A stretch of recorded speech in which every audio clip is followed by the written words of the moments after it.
Hey everyone. I just got finished watching a New Covenant group hangout, Atheists Defining Atheism. It had most of the usual suspects on there, and it also included bionic dance. And I just wanted to comment on it because it actually is relative to something that I've been thinking about a little bit myself recently. Excuse me while I situate my phone. And that is the definition of atheism and what meaning it really has. I'm going to start by saying I'm going to defend someone here who really needs no defense, and that is Ozzy. I found Bionic Dance's treatment of the entire conversation to be really annoying and grating, and her treatment of Ozzy to be really annoying and grating. I'm not sure she doesn't seem to understand the concept of being a guest on a show. The whole hangout, I'll link it below, the whole hangout was sort of filled with her sort of breathing out and snorting through her nose while other people were talking, which of course she didn't have the courtesy of muting her mic, so kept switching to her, throwing her hands up and flailing herself around on the couch and just sort of voicing her discontent.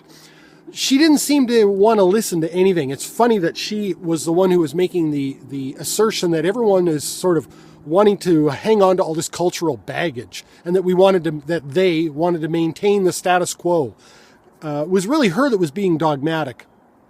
And I will say, I understand Ozzy can be frustrating to some. There's kind of the running joke about I hate Ozzy, which I find quite cute. And of course, there's a good reason for it. Ozzy is he's very specific in his language. He's corrected me a number of times. In fact, that's how I got to know Ozzy, was he made a video correcting me on one of my assertions, and I accept that. He was right, and I'm happy to be corrected. I'm happy to be corrected anytime Ozzy corrects me, and I think it pays to use these and be a little bit open-minded when you're talking with someone like Ozzy. I don't watch a lot of Bionic Dance's stuff, particularly for the same reason that she said early in the hangout that she doesn't listen to William Lane Craig. I have actually the same reasons why I don't listen to Bionic Dance. But I would say if this was her first exposure to Ozzy, if she has intuition, if she has discernment, she wasn't allowing it to function in that case. Because I think once you sit down with Ozzy and listen to him for a moment, if you have any discernment at all, you can kind of recognize that here's a guy that you may want to pay attention to and be very careful about how you're going to counteract anything that he says. It sort of reminds me of, not in this arena, but when I was a mechanic's apprentice and I was taking my apprenticeship schooling. So here in Canada, it's a 4-year apprenticeship program. For each year of time in the field, you have usually 6 weeks of technical training in a college. And I would go for this technical training. I would say I was a fairly ambitious young mechanic, and so I studied a lot on my own. I was an enthusiast, and so whenever the instructor would be saying something that maybe was not exactly correct, I would be quick to correct him in class. And this was met with a lot of rolled eyes from my classmates and a lot of whispers back and forth, and actually sort of led to some degree, a lack of inclusion in extracurricular stuff. When everyone would break for lunch, groups would break off and head for lunch, go to some coffee shop or whatever, and I was kind of disinvited. Oddly enough, when I got my ticket and was in the trade and subsequently owned my own shop, these same guys are calling me for advice when they run into problems. So, I think that's kind of a similar thing. I think nobody likes to be corrected, but I think it's a mark of maturity to recognize when there is someone in the room who does know their stuff, and when it's time to listen up a little bit. The funny thing I found about Bionic Dance was she was saying that they wanted to maintain the status quo by utilizing the term atheist to describe a person who would otherwise be capable of conceptualizing the God concept and then negates it or disbelieves that concept. And that babies and rocks and trees and couches should be considered to be included in the definition of atheist because they lack a belief in God. All those things don't believe in God. And she was very dogmatic about this, that this umbrella term should include anything that does not believe in God. And she was saying that they were limiting her by wanting to maintain that concept to be anything, any person capable of conceptualizing God who then actually disbelieves in God. And she even got so far at one point as to say that we may find out at some point that rocks or some other inanimate objects are actually sentient. And then we've sort of disincluded them from the term. So we shouldn't limit the term. She doesn't want to limit the term in any way. The funny thing is, it's her that's actually limiting the term in some, she's taking away the specificity of the term. I'd like to know what the practical application is of having the term include rocks and trees and couches. What's the practical application of this? And if the definition of atheism is any sentient creature that's capable of conceptualizing God, and we find out later on that rocks actually are sentient, they're automatically included in the set anyway. It's a pretty ridiculous argument. And I wouldn't have brought this up, except I was already thinking about this whole notion of the term atheist. So bionic dance is sort of rude, dogmatic, crass, disrespectful treatment of that hangout aside. I've been thinking a lot about atheists because all I hear the G-Mans and the Rand Campbells and the Raws and the Bible thumping wingnuts and all of these people on YouTube, whenever and of course many, many more, when they discuss atheists, they're always grouping everybody into the same category. Atheists this, atheists that. It's always, and the term is actually damn near a pejorative anymore. It's used to dismiss, it's used to demonize a group of people. And I think to myself, what does it actually describe anyway?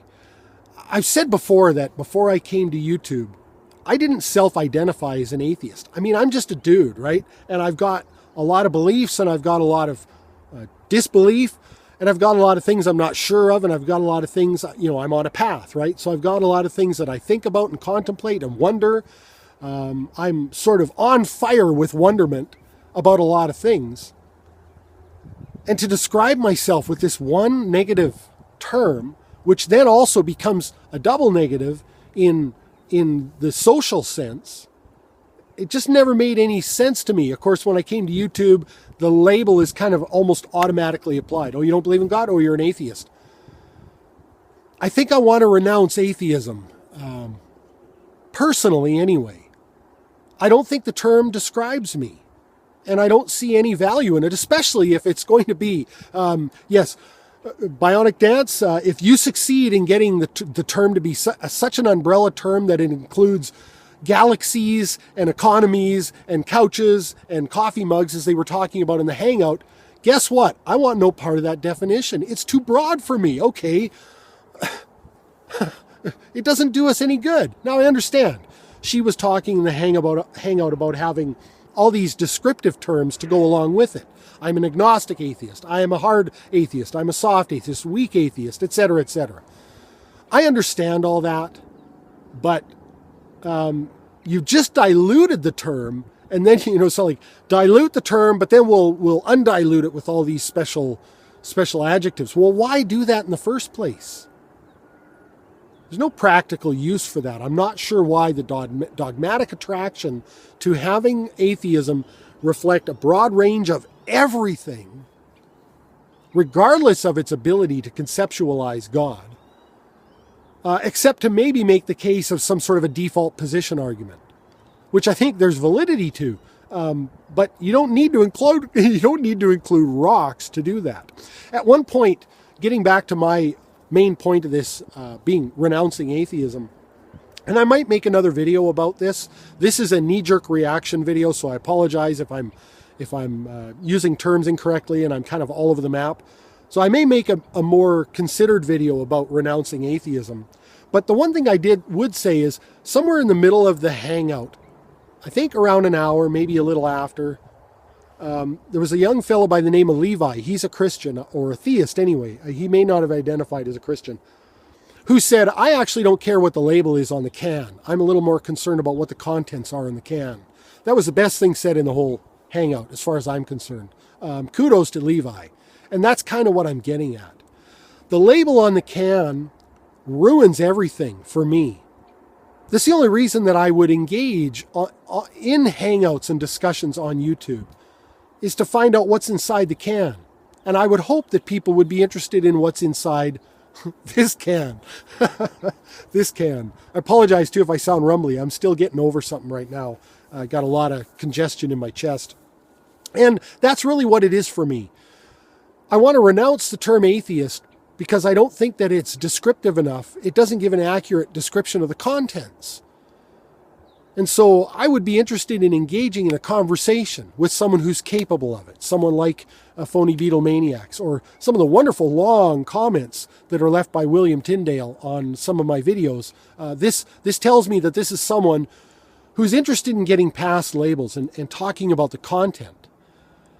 And then we can actually, I think, have meaningful discussions about things like morality and existential questions if we can move beyond these labels that are really, they're just terrible. And Bionic Dance really sort of sealed it all up for me.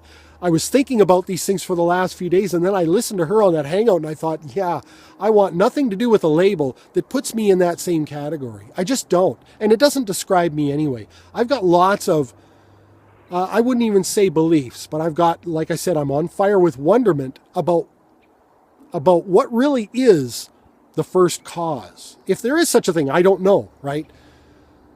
I'm very, very excited and bewildered at the same time by the notion, as Philosophical Vlogs would say, of my consciousness being eternal. I don't know, but I'm interested in the concept. Does that make me an atheist? I don't know. The term atheist does not describe me. I think I'm going to hereby renounce it. Like I said, I may make a more considered video on that in the future. Thanks very much for putting up with this and for watching.